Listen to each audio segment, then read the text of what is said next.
우리 배인경 피아니스트 교수님은 예원학교 서울예술고등학교를 졸업하셨고 서울대학교 음악대학 우등 졸업 그리고 동대학원 석사를 졸업하셨고 서울대학교 행정대학원 석사를 졸업하셨습니다. 저랑 동문이시네요. 미국 일리노이 대학교 피아노 연주 및 문헌 박사 졸업하셨고 브래쇼 그리고 보노 국제 콩쿠르 우승 클래너트 데뷔트 아티스트 오디션에 입상을 하셨고 세계일보, 소년한국일보, 음악 춘추 티네이저 그리고 전국 학생 음악 장학 콩쿠르 등에서 우승과 입상을 하셨으며 현재는 숭의여자대학교 교수로 재직 중이시고 다음 앙상블의 예술감독으로 활동 중이십니다. 배인경 교수님 앞으로 모실 때 여러분 뜨거운 박수 부탁드립니다.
안녕하세요. 오늘 음악 특강을 맡게 된 피아니스트 배인경 교수입니다.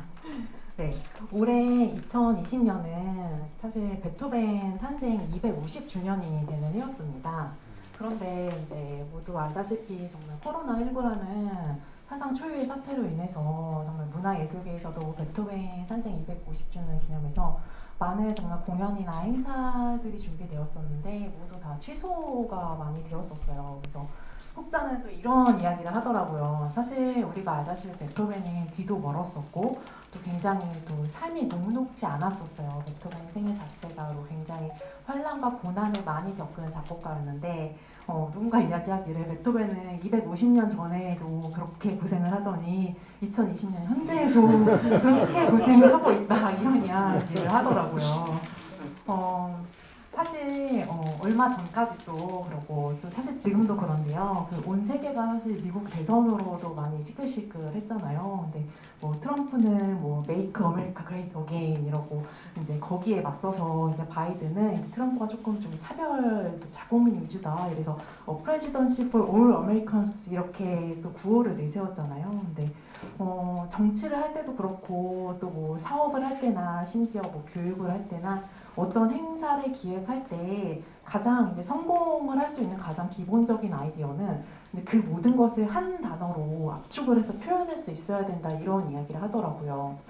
그래서 저는 오늘 이제 음악 특강 제의를 받고 어떻게 이제 이야기를 좀 재미있게 풀어 나갈까 하다가 동행이라는 단어를 한번 적용을 해보고 싶었습니다. 그래서 오늘 세 파트로 이제 구성이 되어 있는데요. 첫 번째는 소리를 듣다, 그리고 음악을 느끼다, 그리고 마지막으로 음악을 즐기다 이렇게 한번 세 파트로 구성을 해보았습니다. 여기 이제 오늘 함께 해주신 분들 가운데서는 이제 음악 애호가 분도 계실 테고 또 아니면 이제 나는 음악하고 좀 거리가 먼데 이렇게 생각하시는 분도 계실 수 있을 것 같습니다. 근데 우리가 놀라운 건요, 진짜 여기 계신 모든 분들이 정말 알게 모르게 모두 다 음악과 하루하루를 동행을 하고 있다는 사실입니다. 그래서 혹시 이 소리가 무슨 소리인지 아시는지요?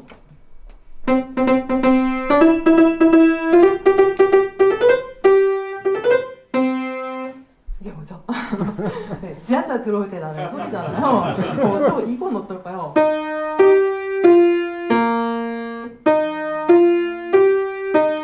네, 종소리죠.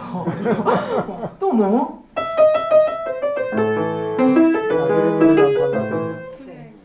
차 후진할 때 나오는 소리 이거죠. 네. 이렇게 정말 알게 모르게 이렇게 음악과도 소리와 동행을 하고 있습니다.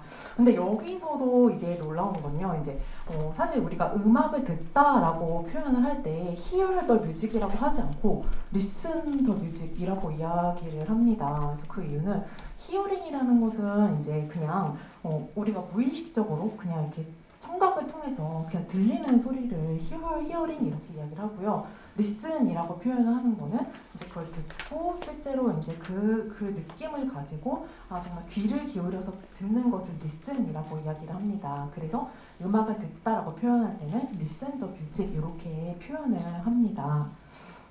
근데 또 흥미로운 건요. 이렇게 히어링 리스닝에서도 우리가 들리는 게 음감으로 이렇게 표현을 할 수가 있는데요. 이 음감은 뭐냐면 제가 아까 지하철 들어오는 소리를 이렇게 피아노 쳤을 때 혹시 그거를 개 이름 도레미파솔라시도로 혹시 표현할 수 있는 분 계십니까? 네, 그래서 다시 얘기를 하면은 지하철 들어오는 소리가 도도도도도 이건데요. 이게 이렇게 음의 높낮이를 이렇게 개 이름으로 표현할 수 있는 것을 음감이라고 합니다. 근데 이것이 이렇게 또 음감에서는 두 가지로 나뉠 수가 있는데요. 절대 음감이라는 것은 어떤 이제 음을 그냥 들었을 때, 예를 들어 지하철 들어오는 소리라든지 아니면 그냥 어떤 음을 아무 기준 없이 그냥 눌렀을 때 그 음이 무엇인지를 바로 맞출 수 있는 능력을 절대 음감이라고 합니다.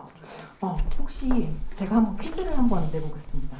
혹시 어떤 음인지 아시는 분은 큰 소리로 대답을 해주세요. 네, 미 맞습니다. 또, 네, 라 맞습니다. 네, 이렇게 그냥 아무 정말 그 기준을 주지 않은데 절대적으로 그냥 음을 맞출 수 있는 능력을 절대음감이라고 하는데요. 이게 캘리포니아 대학에서 연구를 했었는데 2,000명 중에 1명이 그 능력을 가졌다고 합니다. 2,000명 중에 한 분이십니다. 맞추신 분들은. 네. 그래서 또 이 절대 음감의 능력은 또 이제 훈련을 통해서도 그 음감 능력이 향상이 되기도 하는데요. 보통 그 능력은 7세 이전에 그 능력이 많이 자리를 잡는다고 해요. 그래서 저는 이제 이런 이제 질문을 왕왕 받아요. 이제 그러니까 자녀분들이 계신 분들께서는 이제 우리 아이는 언제쯤 이제 그 음악을 피아노를 시작하게 하면 좋을까요? 이런 질문을 많이 받는데 사실 피아노라는 거는 절대 음을 가진 악기예요. 그러니까 도를 누르면 도 소리가 나고 레를 누르면 레 소리가 나고 그렇지만 예를 들어 뭐 바이올린 같은 경우에는 사실 손으로 짚어서 소리를 내기 때문에 조금 손가락을 조금 삐끗하면 이제 도 소리가 아닐 수도 있고 이렇게 되잖아요. 기타도 그렇고. 그래서 저는 그러면 7세 이전에 그 절대 음감이 확실하게 이렇게 자리 잡기 전에 7세 이전 피아노를 시작하는 게 굉장히 현명한 선택일 것 같습니다. 이렇게 저는 추천을 드리곤 해요. 그러면 또 상대 음감은 뭘까? 살짝만 말씀을 드리면은 그냥 이렇게 기준이 상대적으로 예를 들어 이게 도입니다. 이렇게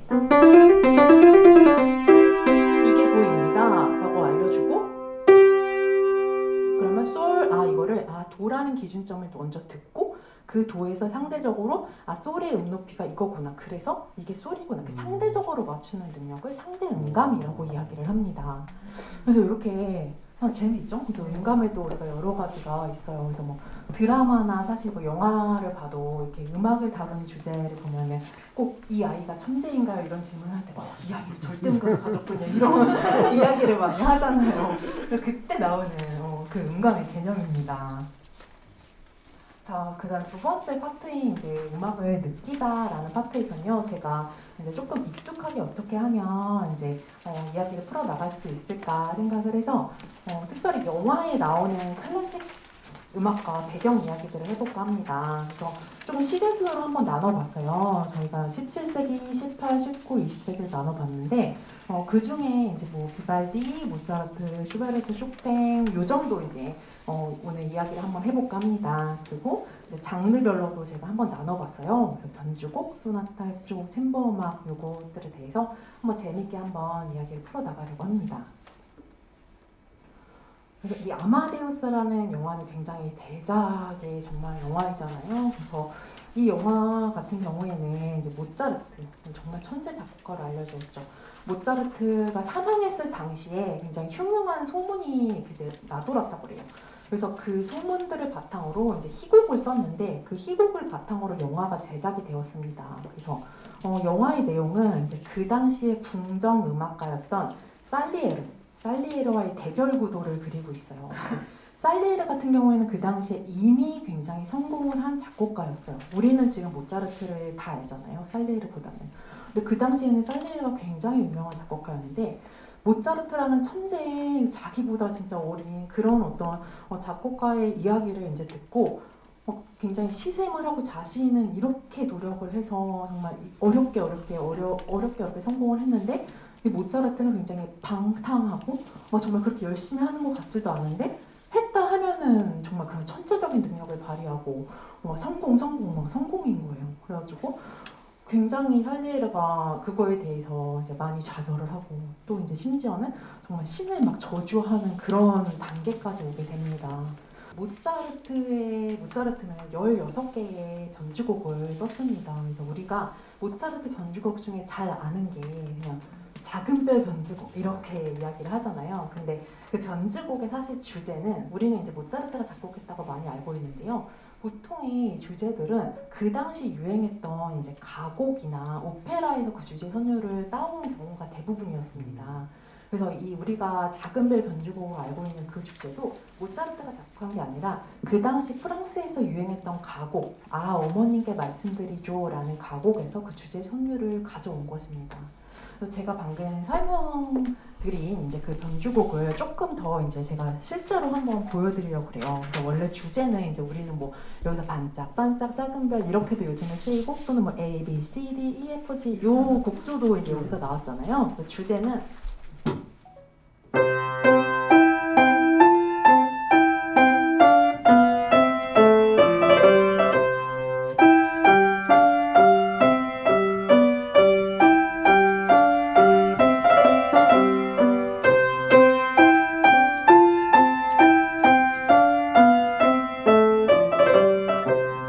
이렇게 되다가 이제 이게 왼손에서 이런 음영이 첨가가 되는 변주가 돼요. 보여드리면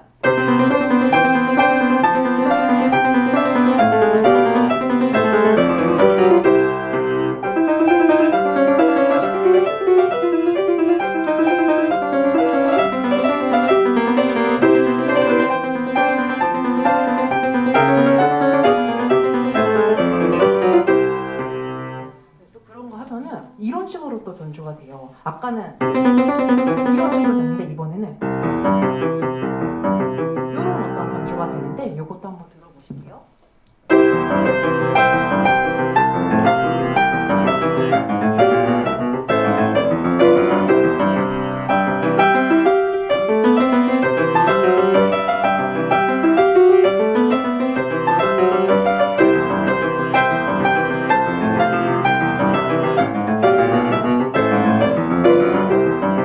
또는 아예 완전히 바꿔서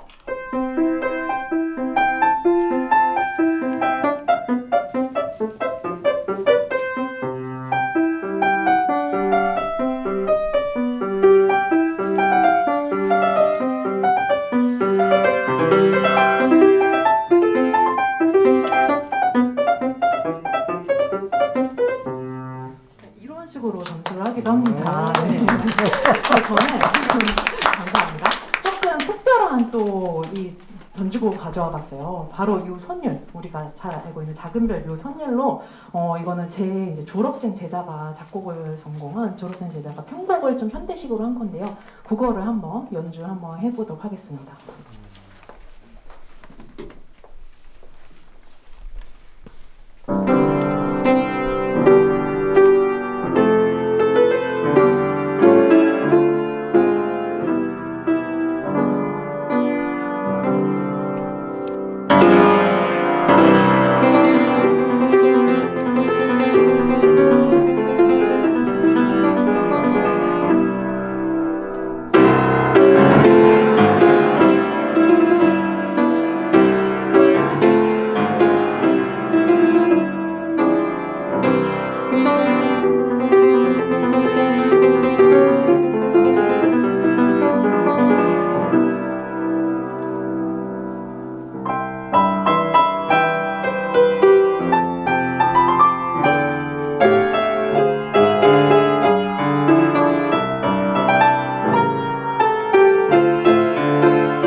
왔어요. 근데 또 모차르트 하면은 또 이제 빠질 수 없는 게 모차르트 피아노 소나타입니다. 그래서 모차르트는 이제 피아노 소나타라는 또 장르를 작곡을 했는데요. 소나타라는 뭐냐, 기악곡의 한 형식입니다. 그래서 기악곡의 한 형식으로 이제 악장을 가지고 있어요. 그래서 1악장, 2악장, 3악장 이렇게 악장을 가지고 있는데요. 보통의 1악장이라고 하면은 알레그로라는 게 사실 이탈리아어로 활발하게, 빠르게 정말 이런 뜻이에요. 근데 그런 어떤 성격을 가지고 2악장 같은 경우에는 조금 이제 느리고 노래하는 듯한 그런 서정적인 그런 느낌을 가지고, 그 다음에 3악장 같은 경우는 좀 더 활발한 악장이에요. 그렇게 해서 이렇게 마무리가 되는데요. 사실 조금 있다가 이제 음악을 즐기다 해서 이제 다시 이야기를 할 것 같은데, 사실 이제 우리가 공연을 가잖아요. 그러면은 가장 이제 저도 이제 주변에서 들을 때 가장 큰 공연을 갈 때 고민이 뭐냐 이러면은, 나 박수 언제 쳐야 돼? 약간 이런 질문을 많이 합니다. 근데 이 악장과 악장 사이에는 사실 박수를 치지 않는 것이 원칙이에요.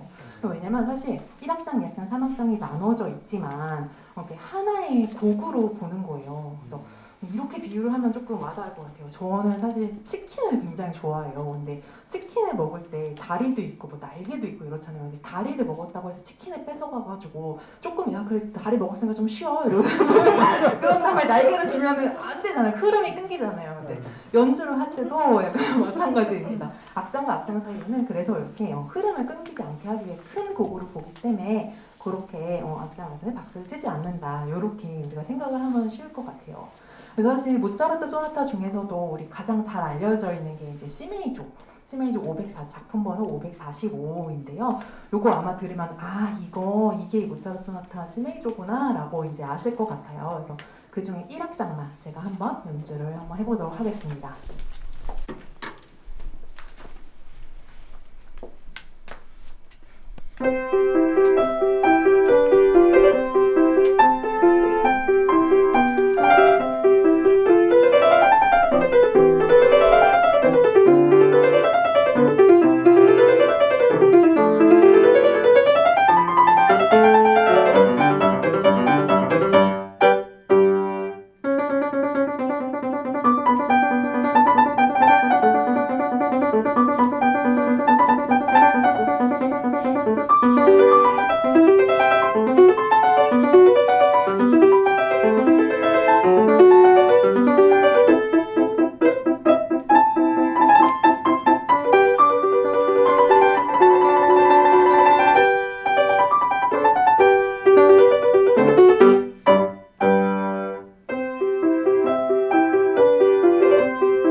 네, 우리가 또 지금 이제 소나타에 대해서 방금 알아봤는데요. 협주곡에 대해서도 한번 잠깐 언급을 할까 합니다.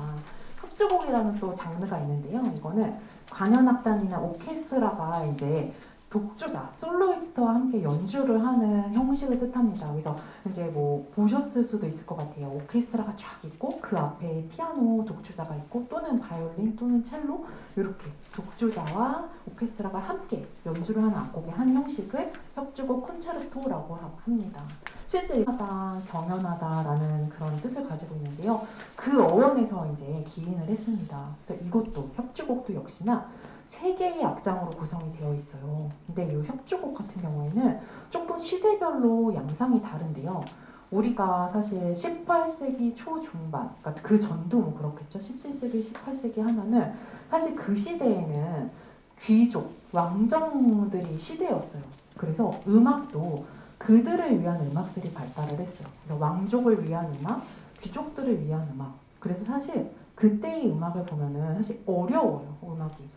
막 이런 어떤 큰 규모의 교향곡이 이제 많이 발달을 한다든지 아니면은 이런 협주곡 같은 경우에도 오케스트라가 사실은 독주악기보다 어렵잖아요. 이제 저도 이제 음악회 이렇게 프로그램 보다가 교향곡이 많으면은 저조차 되게 꺼려져요. 왜냐면 어렵거든요. 근데 그 귀족이나 왕족들은 사실은 어렸을 때부터 그런 교육을 얼마나 잘 받았겠어요. 그렇기 때문에 그들한테는 그 음악이 어렵지 않았어요. 그래서 그런 어떤 양상을 띠는데 콘체르토 같은 경우에도 근데 이제 우리가 18세기, 19세기 들어가면서 여러 혁명들이 많이 일어났어요. 우리가 잘 아는 시민혁명, 산업혁명 이런 혁명들이 일어나면서 왕족과 귀족의 세계가 무너지고 중간 계층들이 이제 부상을 하게 되잖아요. 부르주아라고 해서 그래서 음악도 그들의 취향을 따라가게 되었어요. 그래서 협주곡에서도 막 예전에는 이제 그런 오케스트라의 역할이 굉장히 중요하고 독주자의 역할이 상대적으로 적었다면 이제는 그들은 사실 중간 계층에 빵 떴지만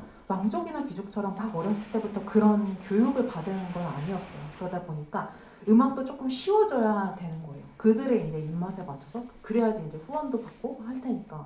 그래서 그 협주곡 같은 경우에도 오케스트라보다는 독주자, 한 명의 독주자 또는 지휘자를 영웅화 시켜가지고 그들이 모든 역할을 화려하게 다 하게끔 그래서 진짜 들을 때도 훨씬 더 쉽게 들리게끔 이런 어떤 시대별 양상을 띠게 됩니다. 그래서 제가 협주곡이 또 이제 나온 김에 조금 특별한 협주곡, 바이올린 협주곡을 한번 들려드리려고 그래요. 그래서 올드보이라는 영화 이제 기억하시는 분 계실지 모르겠어요. 이 올드보이는 이제 그 오대수, 최민식이 이제 오대수라는 주인공, 그 오늘만 대충 수습하면 살자 이 이름이더라고요. 그래서 그 주연을 맡았었는데 이제 어느 날 이제 납치를 당하잖아요. 납치를 당해서 지하에 이제 지하방에 감금이 돼 있는데 이제 1년 동안 감금이 되면서 할 수 있는 거는 군만두 먹는 거 그리고 이제 뉴스는 보게 해줬어요. 그 납치범이. 그래서 뉴스를 보다 보니까 어느 날 1년쯤 막 군만두 먹는 생활을 하다 보니까 자신의 부인이 살해당한 게 이제 뉴스에 나오는 거예요. 그래서 이제 지하 감금방을 막 정말 이게 정말 구사의 일생을 탈출을 해가지고 이제 복수를 꿈꾸는 그런 영화인데요. 거기 영화에 이 비발디의 바이올린 협주곡 이제 특별히 제가 조금 이따 다시 설명하겠지만 4개 우리 겨울이 나오는데요. 봄, 여름, 가을, 겨울 이렇게 붙였는데요. 또 이렇게 하나당 또 3개의 악장으로 구성이 되어 있습니다. 그래서 봄에 1, 2, 3악장, 여름에 1, 2, 3악장, 가을, 그 다음에 지금 이제 들은 게 겨울에 1악장인데요. 또 굉장히 또 낭만적인 건 뭐냐면요. 이 악장이 시작하는 가장 위에 시, 소네트라고 시가 붙여져 있어요. 그래서 이 시는 사실 작자 미상이에요. 근데 소문으로는 이제 그 작자 미상이 아니라 비발디가 직접 이제 적은 시 아니냐 이런 이야기도 있습니다. 그래서 이 시를 보면요, 이 곡이 어떤 분위기를 띠는지를 알 수가 있어요. 1악장 조금 이제 보면은 방금 들었던 거. 얼어붙었듯이 차가운 겨울, 산과 들은 눈으로 뒤덮이고 바람은 나뭇가지를 잡아 흔든다. 이빨이 딱딱 부딪힐 정도로 추위가 극심하며 따뜻한 옷을 입으면서 시원한 음식을 먹는다. 이렇게 시가 적혀져 있어요. 좀 예전부터 이제 클래식 음악을 조금 활용할 줄 안다 하는 그런 어떤 K-팝, 네, 가요 가수들도 이렇게 좀 클래식 선율들을 자신의 노래에 좀 쓰곤 했어요. 저는 이 가수를 안다고 하면은 이제 저의 연식도 저 사람 연식도 빨리 깨야 될 것 같은데 혹시 이현우라는 가수를 아시는지요? 네, 네 이현우도 자신의 노래 이 선율을 사계 2악장을 입혔어요. 그래서 제가 한번 그럼 요즘에 좀 이렇게 빵 뜨는 그런 어떤 노래들 중에서는 이런 사람이 없을까? 한번 봤더니 이 사람 혹시 여러분 찐이야 노래 아세요? 미스터 트롯이 엄청나게 정말 열광적이었잖아요. 근데 거기에서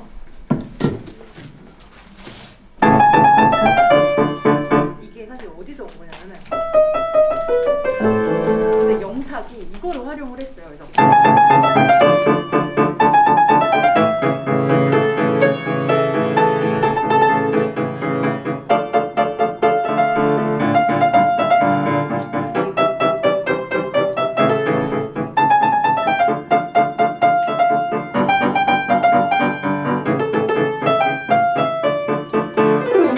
이렇게 하겠는데 네. 아니 영탁의 그 베토벤의 또 엘리자를 위하여를 이렇게 또 활용을 한 것을 볼 수가 있었습니다. 네. 그래서 이 선율에 나왔을 때 이제 아무도 여기 이제 그럴 분 안 계실 것 같은데 이제 나왔을 때 이거 찐이 아니야? 이러시지는 않으리라고 저는 생각을 합니다. 네, 한번 그 다음 걸로 한번 넘어가 보려고 합니다. 그래서 해피엔드라는 또 제가 이렇게 옛날 영화만 가지고 올까요? 해피엔드라는 영화인데요. 이 영화는 이제 전도연과 또 최민식이 주연을 했던 영화였어요. 그래서 이 영화의 이제 줄거리는 이제 최민식과 전도연이 이제 부부인데 그 부부간의 어떤 이제 소통의 단절로 인해서 결국 이제 전도연이 이제 대학 때 첫사랑과 이렇게 불륜을 하게 되는데 그 불륜 현장을 최민식이 이제 목격을 하게 됩니다. 불륜의 그런 흔적을. 근데 그때 나오는 음악이 슈베르트의 피아노 트리오, 피아노 3중주 2번의 2악장입니다. 잠깐 제가 퀴즈를 한번 드릴게요. 다음 중 가장 짧은 생애를 산 작곡가는 누구일까요? 1번 모차르트, 2번 베토벤, 3번 슈베르트, 4번 쇼팽. 슈베르트. 네, 그렇죠. 여기서 슈베르트가 답일 수밖에 없죠.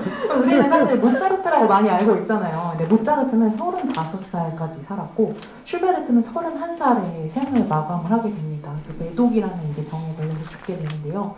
사실 슈베르트의 삶을 살펴봐도 슈베르트도 굉장히 또 이렇게 우울한 삶을 많이 살았어요. 왜냐면 슈베르트 같은 경우에는 고전 후기와 낭만파 그 사이 18세기, 19세기에 거쳐져 있는 작곡가예요. 그리고 베토벤과 같은 시기를 살았던 작곡가입니다. 그래서 항상 어떻게 보면은 베토벤의 그늘에 가려져 있었어요. 그래서 항상 베토벤이 사실은 뭐 우리가 잘 아는 운명 교향곡, 합창 교향곡 이렇게 교향곡으로 큰 성공을 거두었잖아요. 슈베르트는 자기 자신도 베토벤처럼 그렇게 교향곡으로서 큰 성공을 거두고 싶어 했어요. 근데 슈베르트는 사실 자신이 없었던 거예요. 그래서 실제로 교향곡을 작곡을 해놓고선도 막 발표를 하지 못한다든지 이런 경우가 굉장히 많았어요. 그래서 그 열망은 어디서도 드러나냐면요. 슈베르트의 피아노 곡에서도 이제 그런 어떤 교향곡에서 풀지 못한 그런 것들을 막 이렇게 풀어내려고 했어요. 그래서 괜히 한 음씩 치면 되는데 굳이 오케스트라에서 이제 오케스트라 사운드가 굉장히 크고 방대하잖아요. 그런 효과를 피아노에서도 내려고 소리를 더블링을 많이 한다든지 아니면 옥타브를 많이 쓴다든지 굳이 한 음만 하지 않고 또는 이제 오케스트라에서 팀파니 두두두두두 뭐 이런 소리 있잖아요. 그런 거를 피아노 음악에서도 재현을 해내려고 했습니다. 제가 조금의 예를 한번 보여드릴게요.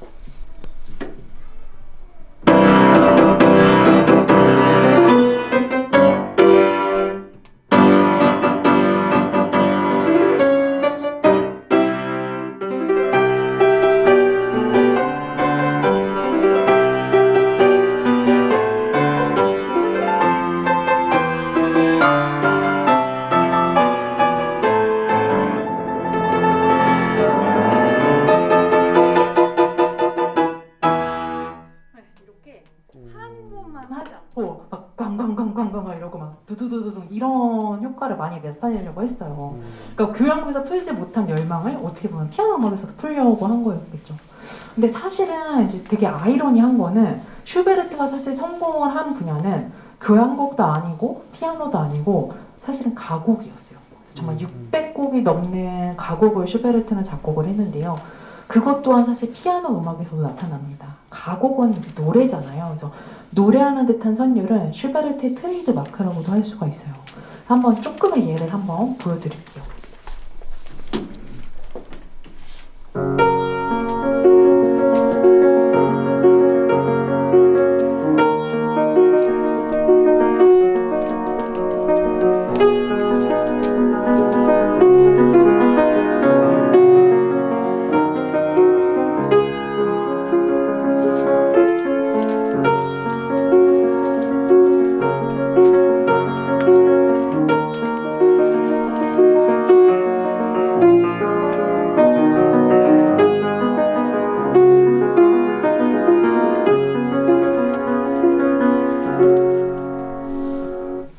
네, 이렇게 굉장히 가사만 붙이면은 진짜 노래나 다름이 없잖아요. 이런 어떤 특징을 가집니다. 피아노 3중주는 이렇게 악기가 이렇게 구성이 되어 있어요. 피아노 그리고 바이올린, 첼로 이렇게 구성이 되어 있는 걸 피아노 트리오라고 하고요. 그 이제 챔버 음악이 나온 김에 살짝만 이제 설명을 드리면 우리가 많이 연주되는 것 중에 현악 4중주가 있어요. 현악 4중주 같은 경우에는 이렇게 바이올린 2대, 그리고 비올라, 첼로 이렇게 구성이 되고요. 또 이제 목관 5중주라는 형식이 있는데요. 목관 5중주에는 플룻, 클라리넷, 오보에, 그래서 바순 그리고 호른이 들어갑니다. 근데 여기서 조금 이제 막 의문을 가질 수 있을 것 같아요. 플룻이 나무로 돼 있나? 이렇게 또는 호른이 나무로 돼 있나? 아니잖아요. 근데 플룻은 예전에 이제 그리스 시대부터 이제 나왔던 악기예요. 굉장히 오래된 악기잖아요. 그래서 그때는 나무로 이제 플룻의 이제 기초를 보면은 그렇게 되어 있었다고 합니다. 그래서 플룻이 목관 5중주에 포함이 되고, 그러면 호른은 어떻게 된 거지? 호른은 사실 금관 악기예요. 금관 악기를 분류가 되는데 목관으로만 이렇게 이루어지다 보니까 음색이 조금 빈약한 거예요. 그래서 그 부족한 음색과 음량을 채우기 위해서 호른이 여기 목관 5중주에 같이 편성이 됩니다.